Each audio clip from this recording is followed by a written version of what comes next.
conhecemos um pouco mais da história da Maria, do Andrés, que praticamente eu acredito que nós nunca o mencionamos, não pelo menos pelo nome. Eu te proponho a conversarmos hoje sobre a música Bella Ciao, para compreendermos um pouco do cenário histórico que se apresentou essa semana.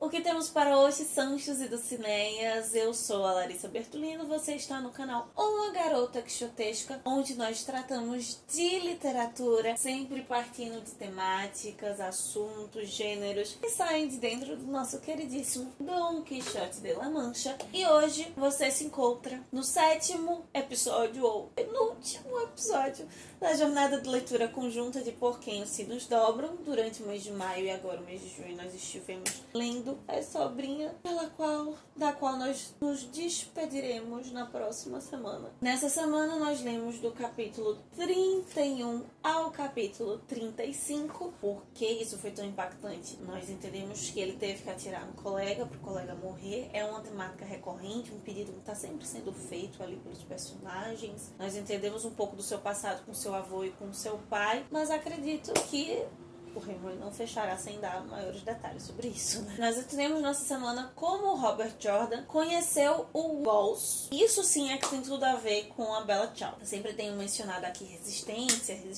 mas essa música explica exatamente os fatores militares, políticos e históricos que classificariam esse grupo, tanto do Pablo quanto do Olho Sordo, que nos deixou na semana passada. Vamos então destrinchar o que fala a música Bella Ciao, uma música italiana desse período aqui. É uma espécie de grito de guerra dessa resistência nos países fascistas ou invadidos por fascistas, nesse caso especialmente na Itália. Enquanto aqui nós tínhamos o Francisco Franco na Espanha, o Benito Mussolini comandava a Itália. O eu lírico, né, a pessoa que está contando, que está cantando a história, ele diz que numa bela manhã ele se encontra com o invasor, né, percebe que a sua terra está sendo invadida, chama por esse tal partigiano, porque ele está sentindo que vai morrer, pede para esse partigiano então levá-lo dali, ainda que ciao em italiano seja equivalente para oi, mas ele está se despedindo dessa Bella, né, dessa mulher que ele ama. Ele diz: eu sinto que eu vou morrer, me tire daqui, aparentemente para não morrer na frente dessa mulher, e porque ele quer morrer como resistente.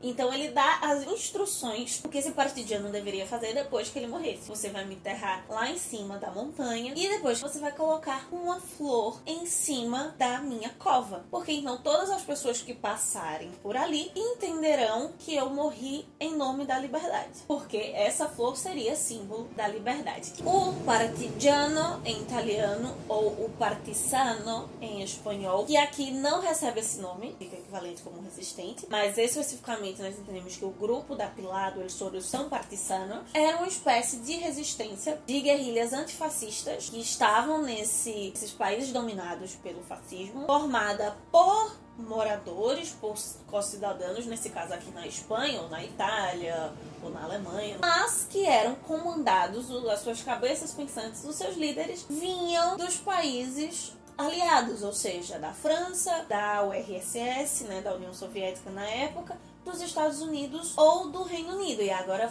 esse faz todo sentido de, mesmo estando na Espanha, o Robert Jordan é americano e trabalhou sob comando de russos. Era um grupo de partisania, não de partisanos de resistência. Eram formados por pessoas de diversos níveis sociais, mas que seguiam ali essa hierarquia. As pessoas que estariam no comando tinham uma preparação militar, tinham essa formação militar. Militares, forças armadas de modo geral, forças de segurança, não se aliaram ao eixo, que estavam na resistência, comandavam e ajustavam políticos e, abaixo desses políticos, pessoas do povo normal que lutavam pela resistência para impedir que eles dominassem determinadas áreas centrais importantes para o combate, como é o caso dessa região da ponte aqui, né? Ou se não pudessem impedir que os destruíssem nesse lugar. Isso foi algo tão marcante nesses países que essa flor, inclusive, da Bella Ciao, essa flor amarela, que é uma mimosa, ela se tornou flor símbolo da resistência mesmo. No Dia da Mulher, em busca de igualdade entre os gêneros, né, por essa luta que também tem a ver com esse período sufragista também, as mulheres recebem ganhar a mimosa, como é presente de Dia da Mulher. Essa busca por resistência, pela luta de igualdade entre as pessoas, entre os gêneros, tudo isso está explicado. Estamos entre partisanos. Mas por que eu tô falando da Bella Ciao especificamente? Toda essa reflexão que o Jordan faz quando ele começa a explicar e contar a sua vida, não é só pra explicar pra gente, não é só uma ideia pra nós leitores entendermos. Está se assemelhando muito a uma ideia de estou revisando toda a minha vida porque eu sei que eu vou morrer, né? E essa despedida de Bella Ciao, ela fica aí, mas você, Partidiano, vai me enterrar? Não sei. No início da leitura dessa semana eu estava pensando que todos morressem, mas agora pode ser simplesmente influência da música, mas por algumas coisas que o Robert vai conversar ali com a Maria, estou pensando que talvez só ele e alguns ali morram. Ele morre e a Maria fica viva. Isso tudo que ele explica de como conhecer o Gols, o Kharkov, me ajudou muito a reanimar a leitura, porque o diálogo anterior dele com a Maria, pensando no futuro, nas questões amorosas, me desanimou muito, confesso, no início da semana. Apesar de, por mais que eu não goste, já mencionei aqui que eu acho meio forçado, meio sem noção esse romance, eu entendo o ponto da Pilar ter forçado isso, né, ter jogado a Maria em cima do Robert Jordan. Ele não é um cara como os outros, não vai abusar dela, vai respeitá-la. E aí pensando na flor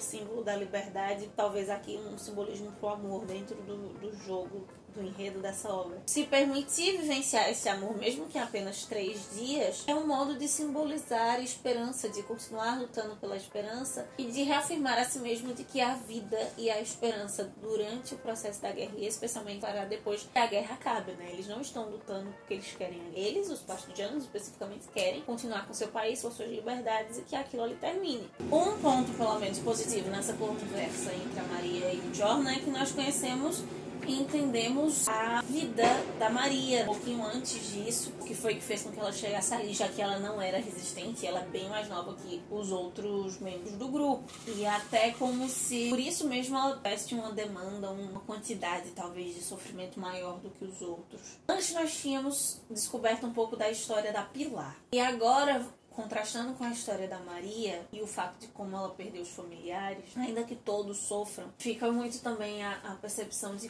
que, ainda que o pai dela também fosse republicano, como as mulheres acabam sofrendo, até de uma forma estrutural, não pelas atitudes necessariamente dos homens, isso sim é um fato, mas por serem associadas sempre a esses homens, né? Por não terem orgulho do posicionamento dos pais. Ela ainda não tinha a dimensão, a percepção política, filosófica, histórica, digamos, que o pai tinha sobre a república, sobre a liberdade, e ela acaba pagando o pato por isso, como tantas outras. Todo o relato dela, ela sempre está associando outras meninas, outras mulheres que estão ali na mesma situação. O Pablo conseguiu atingir o nosso cúmulo de irritação essa semana, até porque se for pra ter raiva de alguém, que sejam os fascistas. Agora um resistente e atrapalhando, né, não ajuda, amigo. Eles sumiram, a gente não tem essa ideia exatamente pelo que, pode ser algo positivo, espero que sim, mas tem uma grande chance de não ser. E especialmente depois que o Pablo fez o que ele fez, acho que começou a cair uma ficha de que esta ponte não vai ser destruída, vai acontecer alguma coisa. Desde El Sordo, né, na outra semana, sempre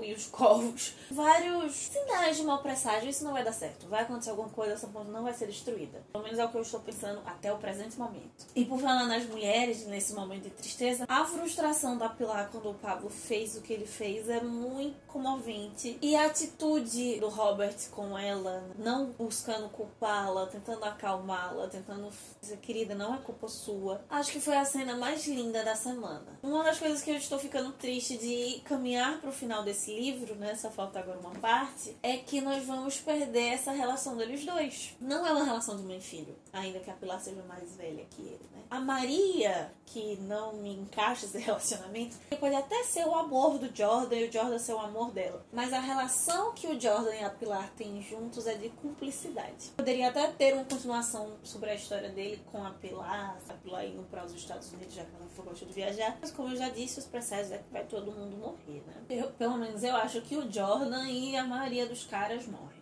E essa saída do Andrés? Nem lembrava quem ele era. Depois que aconteceu tudo que aconteceu, é o irmão do Eladio. Eram os caras que são irmãos. Eu gostei muito do personagem. Mais uma vez essa ideia de que, cara, quando ele nos é apresentado, quando tá acontecendo, não vamos saber, né? Porque tá acabando, só falta o capítulo. Acho que nós teremos menos do André do que tivemos do El Sordo. E a reflexão dele encaixa um pouco com o que a Maria tava falando, mas a diferença da percepção de homem e de mulher, pelo menos dos pais, né? Dos homens que estão acima delas, como elas recebem isso da sociedade. No caso do Andrés, de homem. Ele entende mais ou menos o que ele tá fazendo ali, ele tem uma percepção sobre a república, sobre a luta maior que o da Maria, mas ele traz uma análise menos sentimental que ela, e não simplesmente por ser mulher. Isso é da personalidade dela, que a Pilar é totalmente diferente. Mas quando ele começa a refletir de que ele é assim porque teve um pai republicano, né? Se o seu pai fosse fascista, ele provavelmente seria um soldado fascista. É muito doce essa reflexão, porque ela não parte de um determinismo. Ele está sendo muito pragmático. Ele entende todas as outras circunstâncias, todos os outros critérios que teriam em voga para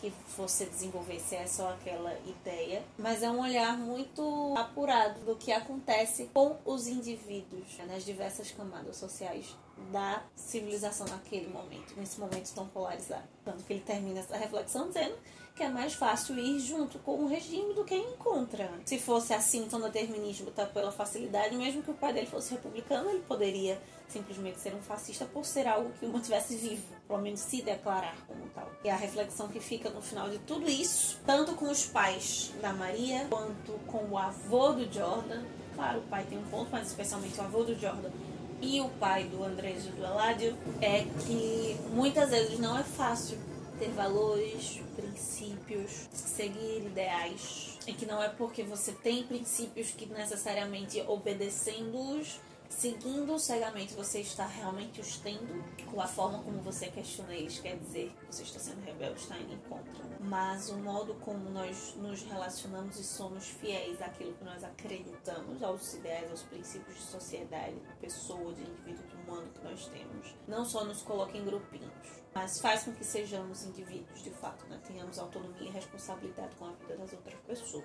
Então é isso, meus queridos cavaleiros andantes. Esses são os nossos comentários sobre a nossa penúltima parte, a 7ª parte de Por Quem os Sinos Dobram. Me conta aqui se, além da Bella Ciao, né, já que a Bella Ciao ficou tanto na minha cabeça, teve alguma outra coisa mais recorrente assim na nossa cultura pop, de filme, de livro, que veio à sua mente essa semana com a leitura de Por Quem os Sinos Dobram. E se você concorda comigo que o Jordan e alguns dos homens vão morrer, ou você acha que todo mundo vai morrer, ou é a Pilar e a Maria, quem é que vai morrer nesse final? Ninguém vai morrer, vai todo mundo viver e eles vão ganhar. Nos vemos quarta-feira para retomar, agora com a melhor qualidade, um livro já apresentado aqui, conversar sobre assuntos ainda não tocados. Enquanto isso, nos vemos lá no Instagram, que possamos sair da biblioteca e ver muito além dos manhãs de vento. Valeu!